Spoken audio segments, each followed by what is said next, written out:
നമസ്കാരം. ബിഗ് ബോസിലെ ഒരു ടാസ്ക് വന്നിരിക്കുകയാണ്. അതിന്റെ പ്രൊമോ വന്നിരിക്കുന്നത് പറഞ്ഞാല് ഒരു ക്യാരക്ടർ, ഒരു ഫിലിമിലെ ഒരു ഒരു ക്യാരക്ടറായിട്ട് അവര് ഒരു സോങ് കൊടുക്കുമ്പോ അഭിനയിക്കുക.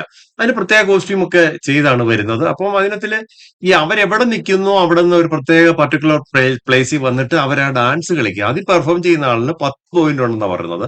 അപ്പൊ ഇതിനകത്തിലെ ഡാൻസ് കളി എന്നൊക്കെ പറയുമ്പോൾ ഇതിനകത്തില് കുറെ പേർക്ക് ഓരോ ക്യാരക്ടർ കൊടുത്തിട്ടുണ്ട്. ഇതിനകത്ത് ആരൊക്കെ എന്തൊക്കെ പെർഫോം ചെയ്യും? അനീഷിന്റെ കാര്യത്തിലാണ്. അനീഷ് ഒരു ഡാൻസർ ആണോ എന്നറിയത്തില്ല. പക്ഷെ ഈ കാര്യത്തില് ഷാനവാസിന് ചിലപ്പോൾ കിട്ടിയേക്കുന്ന വേൽമുരുക ഹര ഹരോ ഹര ആ പാട്ടാണ്. അതിപ്പോ എം.ജി. ശ്രീകുമാർ പാടിയ ഒരു പാട്ടാണ്. പിന്നെ ജനഹൃദയങ്ങളാണ്. ശരിക്കും ആ ചുമല കൈലിയൊക്കെ ഉടുത്ത് ഷാനവാസ് വരുമ്പോ ഷാനവാസിന് പെർഫോം ചെയ്യാൻ പറ്റും. അതുകൊണ്ട് ഷാനവാസ് ചിലപ്പോൾ അതിനകത്തില് ഇതാണ്. ഇപ്പൊ അതുപോലെ തന്നെ ആര്യന്റെ മായാമോഹിനി എന്ന പിക്ചറിലെയാണ്. ഇപ്പം ഇതൊക്കെ നല്ല രീതിയിൽ ചെയ്യാൻ പറ്റുന്നതാണ്. ദിലീപിന്റെ മായാമോഹിനി. അപ്പം നമുക്ക് ഓരോരുത്തർക്കായിട്ട് കിട്ടിയ ആ ഇതൊന്നും നമുക്ക് നോക്കാം. സാബുമാന്റെ പട്ടണത്തിൽ ഭൂതം. അതായത് അക്ബറിന് കിട്ടിയേക്കുന്നത് മിന്നൽ മുരളി.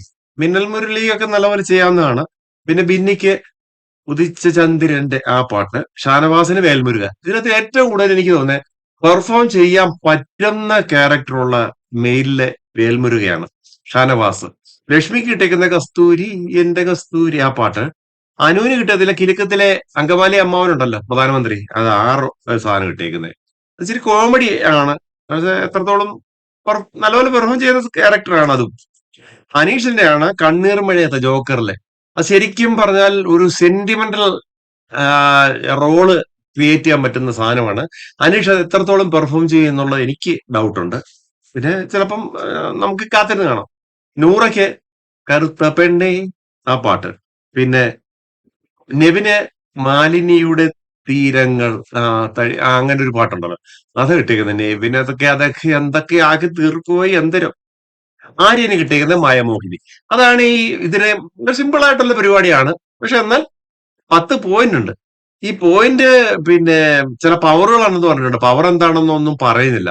എനിക്ക് തോന്നുന്നു ഇത് ബിഗ് ബോസിന്റെ ഒരു ചില കുതന്ത്രങ്ങളില്ലേ എന്ന് തോന്നിപ്പോകുന്നു. കാര്യം ബിഗ് ബോസിന് അത് ആർക്ക് കിട്ടും എന്നതിനെ ആശ്രയിച്ച് മാത്രമാണ് ഈ പവർ കൊടുക്കുന്നത്. ചില പവറുകൾ കൊടുത്താൽ ബിഗ് ബോസിന്റെ ഒരു ഒരു ഉദ്ദേശം ഉണ്ടല്ലോ. ആര് വരണം എന്നൊക്കെ ഉള്ളത്. അത് മാറിപ്പോകും എന്നുള്ളതാണ്. എന്തായാലും കാത്തിരുന്ന് കാണാം. നന്ദി, നമസ്കാരം.